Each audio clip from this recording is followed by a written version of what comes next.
Isso aqui é... Quem tava na Campal 2019? Aê, pegou, né?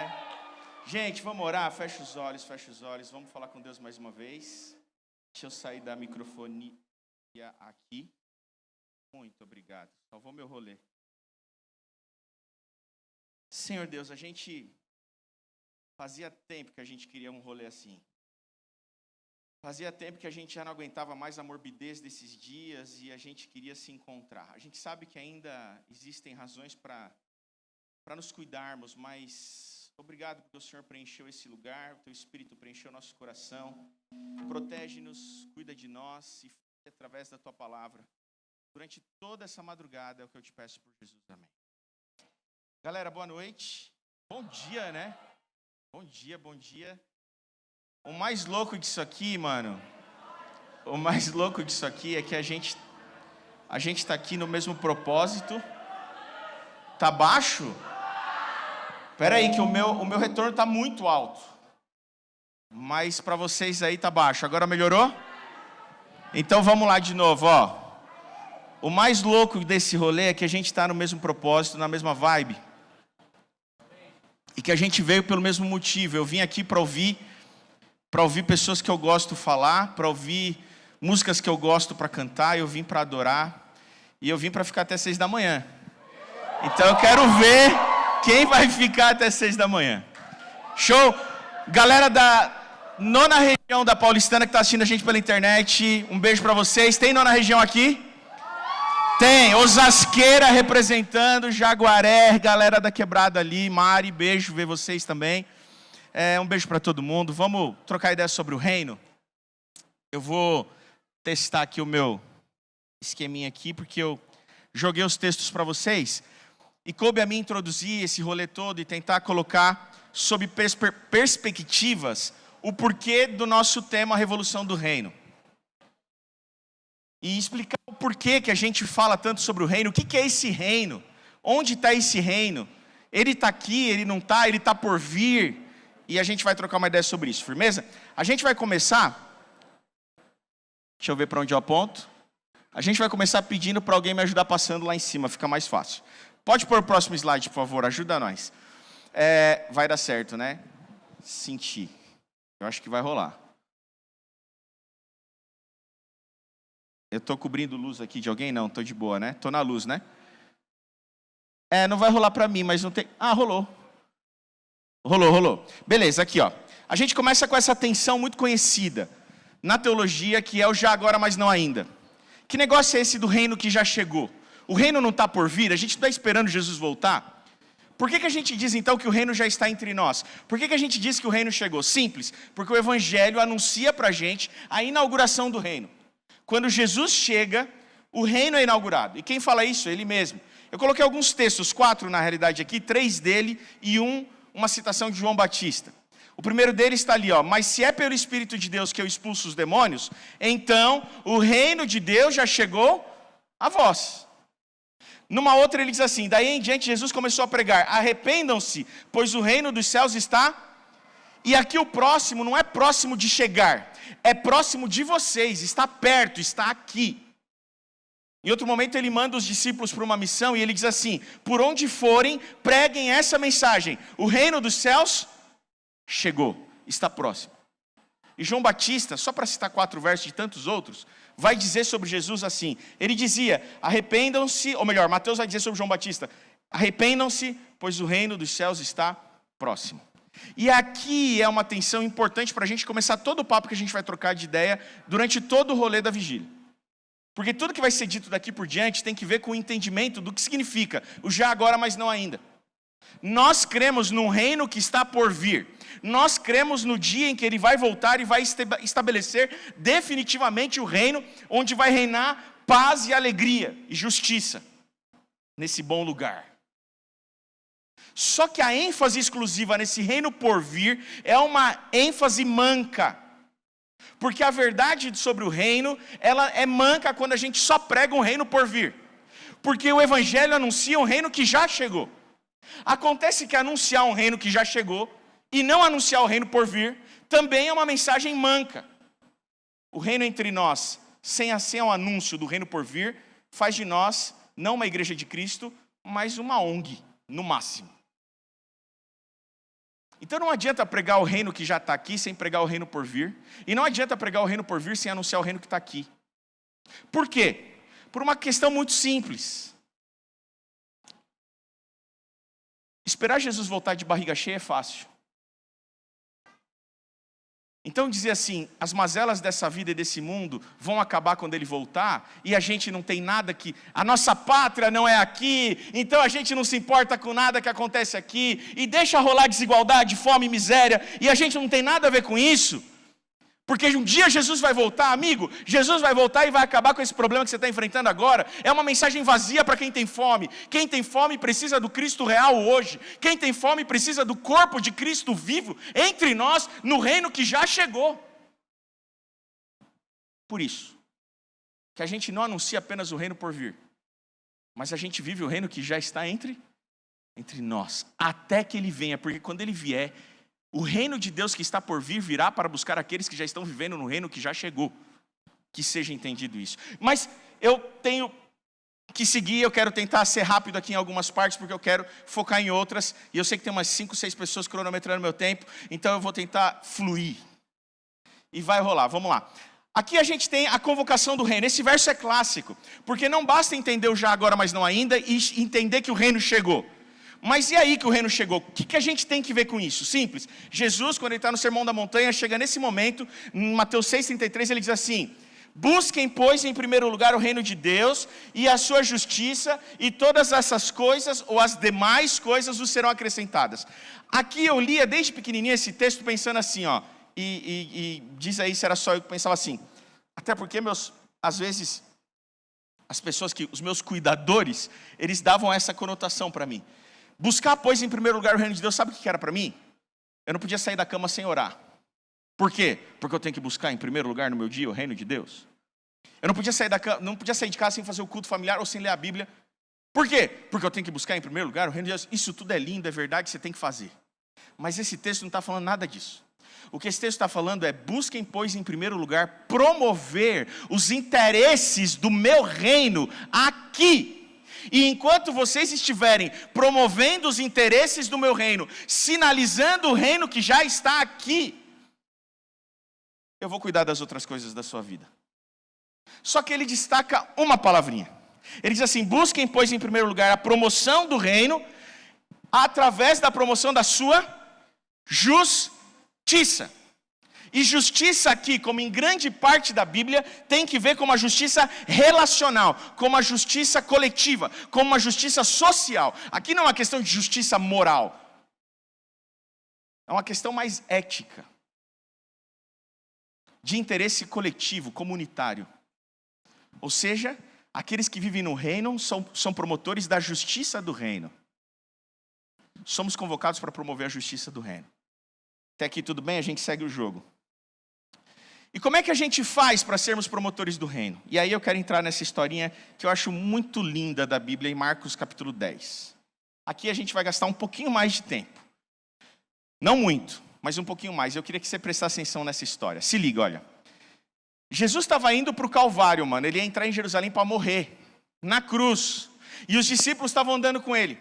De repente, 2 dos discípulos mais próximos de Jesus, que eram seus primos, inclusive, Tiago e João, filhos de Zebedeu, chegaram perto dele dizendo-lhe, olha lá o texto: mestre, queremos que nos concedas o que vamos te pedir. E ele lhes perguntou: que quereis que eu vos faça? Responderam-lhe: permite-nos que na tua glória, ou seja, no teu reino, nos assentemos um à tua direita e outro à tua esquerda. O que esses caras estavam pensando? Eles estavam pensando que Jesus estava chegando em Jerusalém para virar rei. E mano, estava tudo indicava isso, porque ele entraria em Jerusalém sendo aclamado, cantando hosanas, numa jumentinha, com folhas de palmeiras, e as pessoas cantando como se ele fosse o futuro rei. Afinal de contas, esse cara tinha alimentado multidão, mano, ele sabia multiplicar o pão.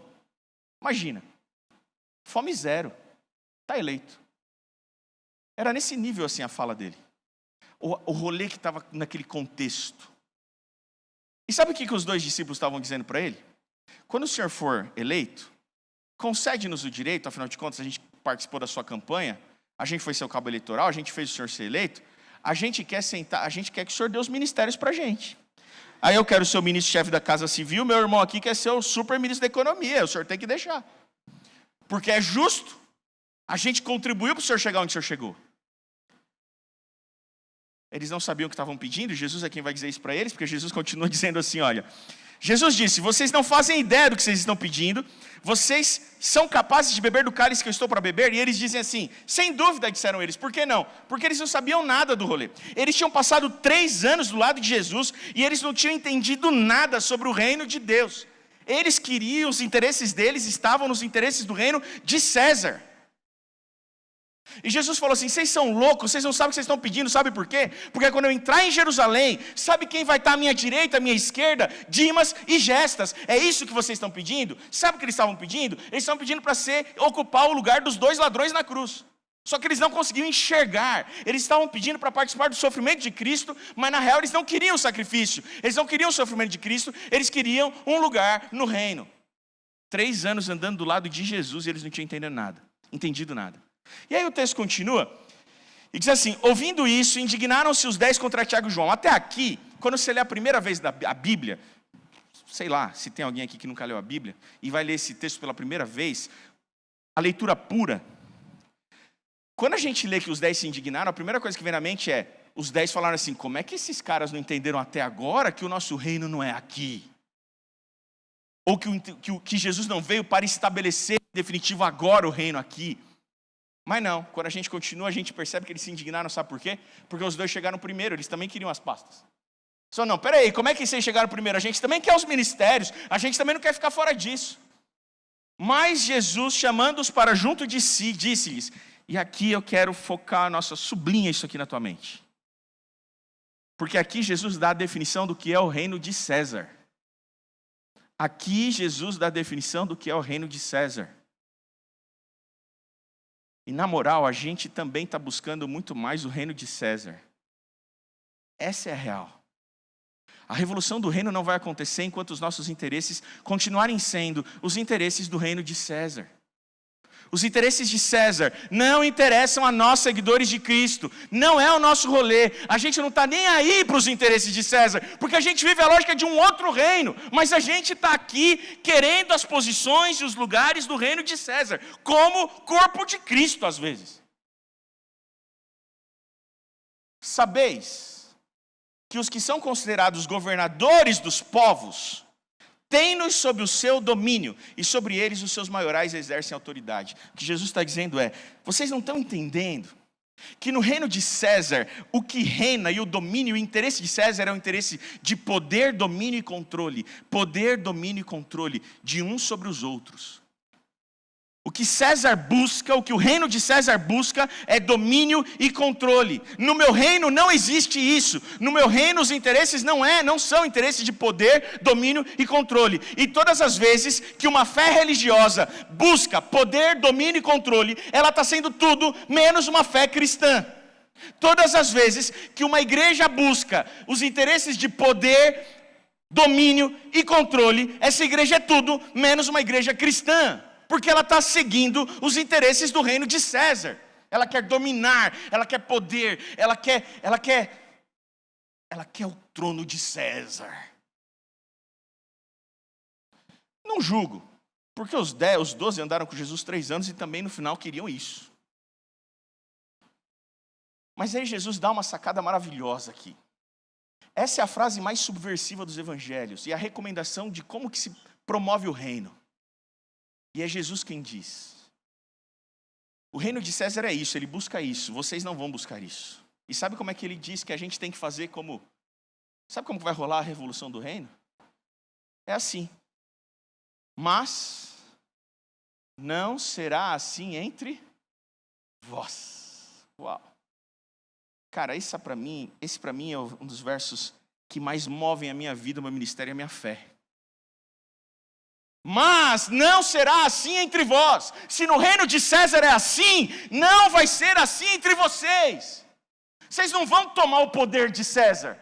Vocês vão construir uma sociedade alternativa, uma comunidade do corpo de Cristo, que vive numa outra lógica, e não vai ser assim entre vocês. E quem tiver dominado pelo reino de César, quando encontrar com você, que vive na lógica de um outro reino, ele vai querer pertencer a este reino, porque não é assim entre vós.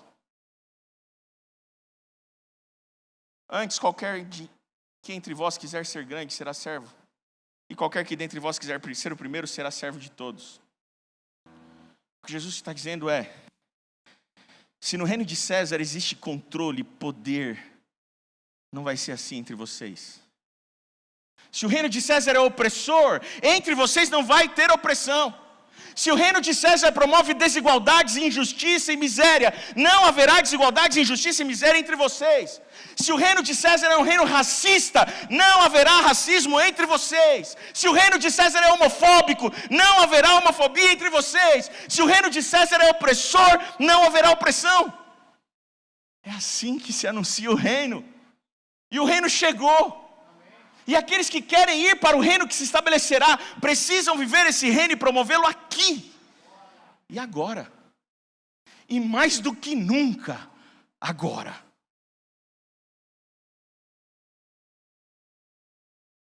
Mas eu preciso adiantar, antes, para dizer o seguinte. Quando o reino de César chega na minha vida, ele extravasa da minha vida. Quando o reino chega na minha vida, eu sou pouco a pouco transformado. E a minha esposa, Suzy, que dorme na mesma cama que eu, na menor parte da cama, obviamente, ela começa a perceber que alguma coisa mudou em mim. Ela começa a perceber que eu sou uma pessoa mais gentil, que eu começo a fazer as coisas de casa, não para ajudar ela, mas porque também é meu dever fazer. Ela começa a perceber... Calma aí que eu estou falando como doente, não como médico, tá? Eu estou em tratamento. Calma, menos. Eu estou tentando. Vai dar certo. Porque a gente é tudo gente ruim, né? Eu já falei isso aqui em várias vezes. Eles são mal, mas a gente é mal também. E se eu já fiz bem para algum de vocês, não foi minha intenção, me desculpa. É porque naquele momento Cristo habitou em mim. Mas eu não sou aquilo. Eu me conheço, eu não me engano. Só eu, Deus e o espelho do meu banheiro sabemos quanto, nem minha esposa sabe o quanto gente, ela sabe um pouco, mas não tanto gente ruim que eu sou. Então eu sou um doente em tratamento, mano. A gente está no mesmo barco aqui. Só que a gente precisa compreender para onde a gente está indo e o que pode nos transformar. E quando o reino de Deus chega na minha cama, ele chega na minha esposa também. E de repente ela também se torna uma pessoa mais paciente, ela se torna uma pessoa melhor. E aí o reino de Deus extravasa do quarto, do meu quarto e vai... E as minhas duas filhas, a Vitória e a Valentina, que dormem na porta da frente, elas começam a perceber que alguma coisa aconteceu com o papai e a mamãe. Eles estão mais pacientes. Eles estão menos bravos. Eles educam de maneira mais adequada. Eles não estão brigando muito. O papai está fazendo mais coisa em casa, está cuidando melhor da gente, tem mais tempo com a gente. E de repente o reino de Deus chega na vida das minhas filhas também. E de repente o reino de Deus chegou lá em casa. E agora a vizinha da porta da frente, que mora na porta da frente assim, do meu apartamento, ela começa a perceber que tem alguma coisa diferente na minha casa. É porque o reino de Deus chegou lá. E agora quando eu vou descer no elevador e eu estou atrasado, e eu entro, o elevador chega e eu começo a ver que a porta dela está abrindo, ao invés de eu entrar e fazer isso que eu sempre faço, aperto para fechar, para não ter que dar bom dia para ela, fecha. Não, agora eu seguro a porta, porque ela pode estar atrasada também, precisa descer comigo. E de repente o reino de Deus pode chegar na minha vizinha também. E de repente o reino de Deus chega no meu condomínio. E eu já não fico parando o carro mais na vaga imprópria. Eu já não fico mais bravo com outro carro que parou no lugar errado. Eu já não fico mais monopolizando o carrinho da compra. E são nessas pequenas coisas que a gente sinaliza que a gente vive numa outra lógica de reino. E de repente o reino de Deus chegou no meu condomínio. E de repente todos os dias eu saio de casa. E você sai de casa. E a gente pega o trem, o metrô, o Uber, o carro, pega a Marginal, naquele êxodo, todas as manhãs na Marginal, que a gente vai em busca do nosso Deus, o capital, que está na Paulista, na Berri, na Faria Lima. E todos os dias a gente vai adorar o nosso Deus e volta para casa. E quando a gente está indo para lá, a gente começa, quando a gente está na lógica do reino de César, a gente buzina, a gente fecha, a gente quer chegar primeiro, a gente fica bravo, mas quando a gente quando o reino de Deus chega, a gente já não fica mais assim. A gente vai, mas aquilo não é mais o nosso interesse maior. E de repente a gente chega no escritório, e as pessoas começam a perceber que a gente já não fecha mais contrato por qualquer coisa, a gente já não aceita mais qualquer proposta, a gente já não puxa mais o tapete do colega para poder ser promovido no lugar dele. E as pessoas olham para a gente e falam assim, como assim? Você está perdendo dinheiro. E a gente fala, tudo bem. Por quê? Porque os interesses de César não interessam a mim, seguidor de Cristo. E de repente essa pessoa fala, eu também quero viver nessa lógica de reino. E de repente, mano, o reino de Deus chegou nos Faria Limer, parça. E de repente o reino de Deus chegou na Paulista e chegou na Berrine. E o reino de Deus chegou na Faria Lima. E de repente, quem sabe, o reino de Deus pode ser que chegue na nossa cidade. E de repente o reino de Deus pode chegar no nosso país. Não replicando os interesses e a lógica do reino de César. Não é assim que o reino de Deus é anunciado no nosso país. Não é tentando alcançar o domínio, o controle e o poder. Não, essa é a lógica do reino de César. Não é assim, não vai ser assim entre nós. Mas de maneira subversiva, a gente vai deixando o reino de Deus ser anunciado entre os nossos. E as pessoas começam a ver que entre nós é diferente. E elas começam a querer estar nesse rolê que a gente está aqui, mano. E de repente elas vêm para isso aqui, elas veem que aqui rola uma vibe diferente. E de repente o reino de Deus chega na sociedade, na cidade, no país. E já pensou? Quem sabe um dia até, o reino de Deus chega na igreja, já pensou? Uau! Como é que isso pode acontecer? E eu quero te encerrar dizendo isso aqui para você, ó. A gente não consegue fazer isso sozinho, a gente precisa de um poder que a gente não tem, que não é nosso. Mas esse poder está num lugar. E eu quero te apresentar esse lugar. No verso 30 e 31 do Evangelho de João, no capítulo 20, tem o propósito do Evangelho. Por que João escreveu aquele Evangelho? Você quer começar a ler João? Começa por esses 2 versos. Depois você vai para 1 João 1 em diante. O propósito do Evangelho de João é esse aqui, olha. Na verdade fez Jesus diante dos discípulos muitos outros sinais que não estão escritos nesse livro. Estes, porém, foram registrados para que creais que Jesus é o Cristo, o Filho de Deus, e para que crendo tenhais vida em seu nome. Aqui a gente tem o duplo propósito do Evangelho, que também é o duplo propósito das Escrituras Sagradas. O propósito cristológico e soteriológico. Cristológico, anunciar que Cristo Jesus é Filho de Deus. Soteriológico, o propósito da salvação. Anunciar que quem crer nele terá vida em teu nome. Esse é o duplo propósito das Escrituras, é o duplo propósito do Evangelho de João. Mas por que ele escreve o Evangelho? Ele escreve o Evangelho porque estava rolando uma crise. João é o último discípulo a morrer. Ele é o discípulo que vai mais longe. Ele morre perto do ano 100, ele escreve o seu evangelho perto do ano 90. Os 3 primeiros evangelhos foram escritos perto do ano 60, por volta do ano 60. Marcos o primeiro, depois Mateus e Lucas. João escreve depois. João escreve sobre a repercussão do evangelho na igreja. O evangelho de João é diferente dos sinóticos. Quando você lê, você percebe. João, ele não vai até Jesus e tenta narrar com as próprias palavras de Jesus o que aconteceu, de uma forma mais bibliográfica ou biográfica, como os 3 primeiros. João não, João traz Jesus para a sua época, e ele apresenta a voz de Jesus para a igreja. A gente diz na teologia que os evangelhos sinóticos, os 3 primeiros, têm a ipsíssima verba de Jesus, ou seja, a mesmíssima palavra de Jesus, enquanto que o evangelho de João tem a ipsíssima vox, a mesmíssima voz de Jesus. Porque o propósito e os interesses dos sinóticos e de João são diferentes. João queria responder uma crise, uma crise externa. A divindade de Jesus estava sendo questionada. É por isso que João começa o seu evangelho diferente. Os 3 primeiros evangelhos apresentam um menino que nasceu e esse menino era Deus. João faz diferente.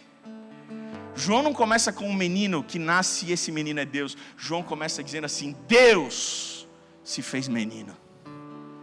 No princípio era o verbo, e o verbo estava com Deus, e o verbo era Deus, e o verbo se encarnou e habitou entre nós. Ele é Deus. Esse é o primeiro propósito do Evangelho de João, tentando responder uma crise externa. A igreja estava sendo atacada por essas questões. Mas tinha uma crise interna, e essa, bem conhecida.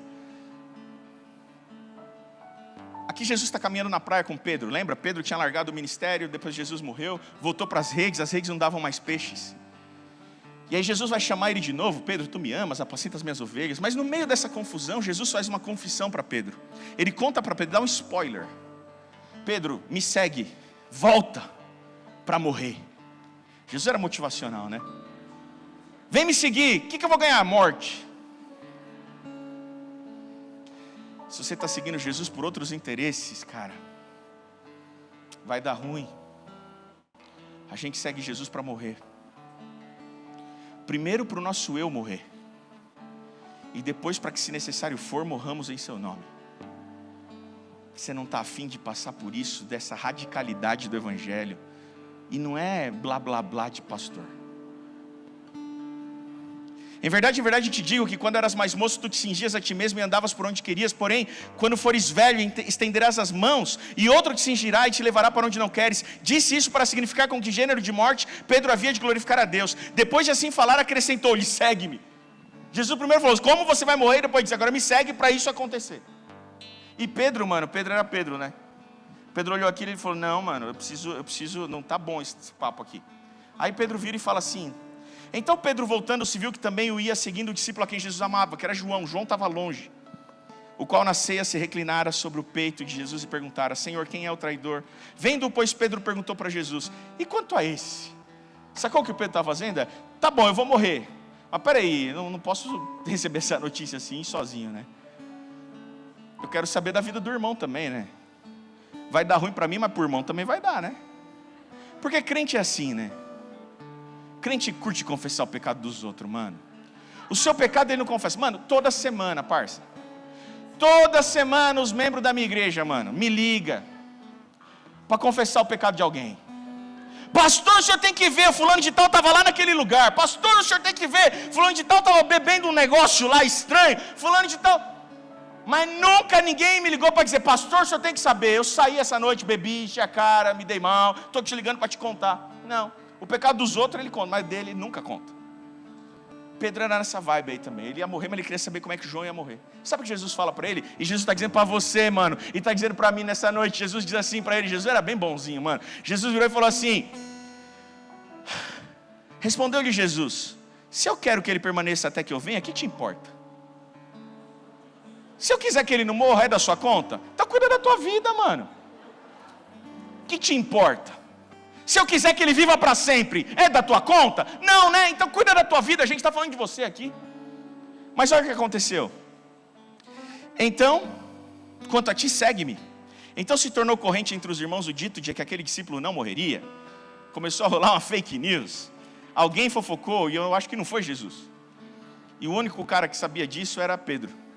E aí começou a rolar na igreja que João não ia morrer até que Jesus voltasse. Ora, Jesus não dissera que tal discípulo não morreria, mas se eu quero que ele permaneça até que eu venha, que te importa? Aqui, ó. João escreve o seu evangelho porque ele estava perto de morrer. Só que a igreja achava que Jesus ia voltar antes dele morrer, por causa desse boato. E ele falou assim: quando eu morrer, talvez a fé dessas pessoas se dissipe. Talvez a fé dessas pessoas, porque João era o último elo entre Jesus e a igreja.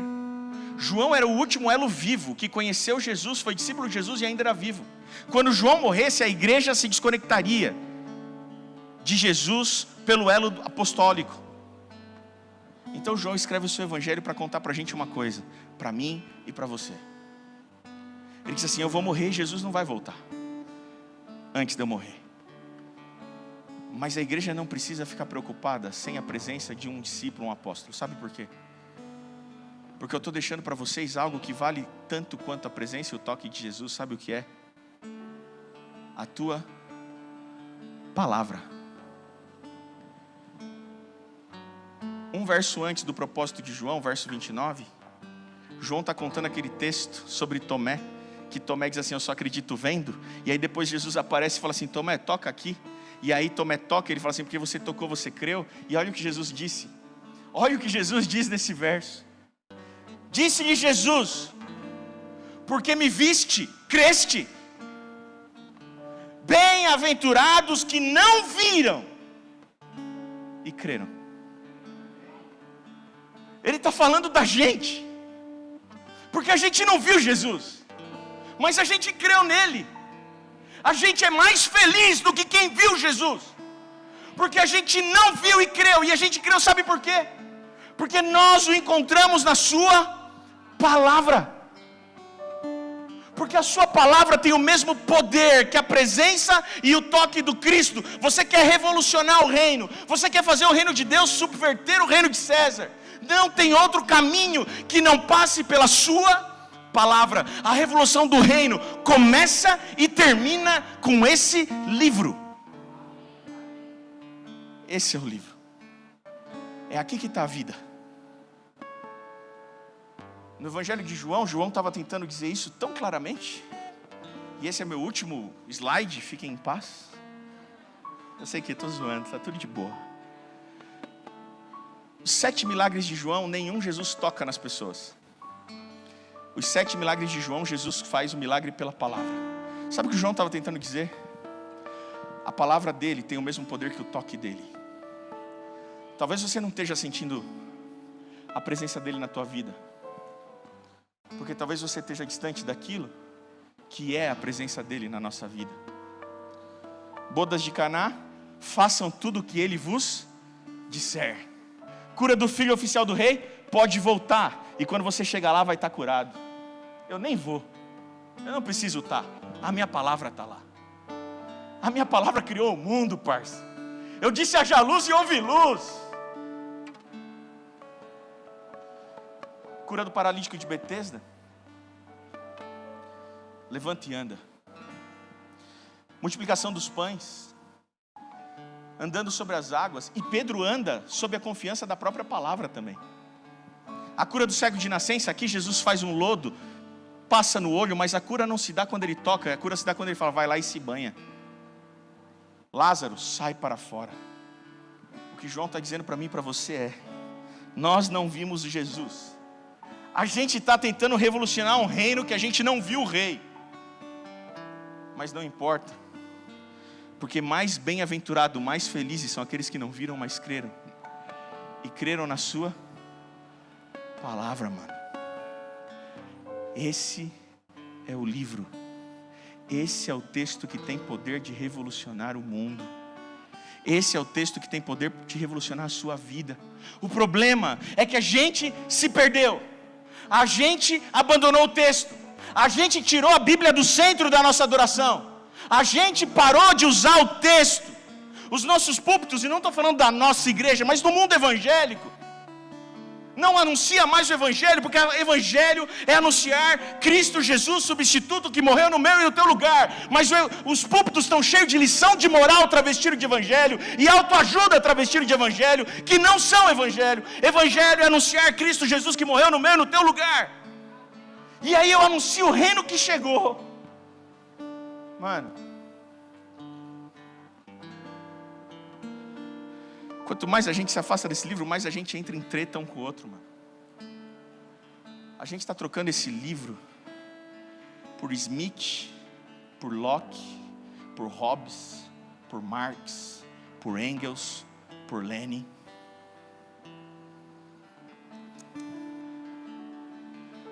Não. Esse é o reino de César, mano. E os interesses de César não interessam aos seguidores de Cristo. Leia a riqueza das nações, leia a mão invisível, leia o Leviatã, leia o Capital, o Manifesto, leia, mas não entregue sua vida para aquilo, porque ali não há vida. A vida está nesse livro, e quando a gente se unir neste livro, o reino chegou. E quem sabe até ele chega também.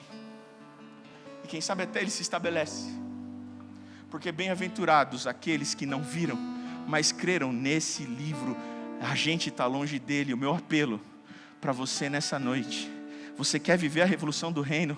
Não existe revolução do reino que não comece nesse livro e termine nesse livro. O problema é que a gente está longe desse livro.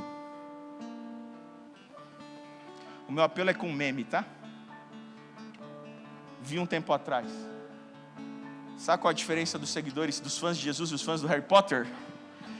É que os fãs do Harry Potter pelo menos leram o livro dele. Fica a dica. Firmeza? Vamos orar?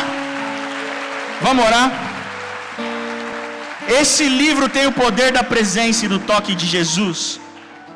Não sai dele, mano. Só tem vida aqui. Só tem vida aqui. A revolução começa aqui. Prostrados diante desse livro. Feche os olhos, vamos falar com Deus. Senhor Deus, obrigado que o Senhor nos juntou aqui, mas mais do que isso, obrigado que o Senhor escolheu se revelar a nós através da tua palavra e do teu Espírito, Senhor.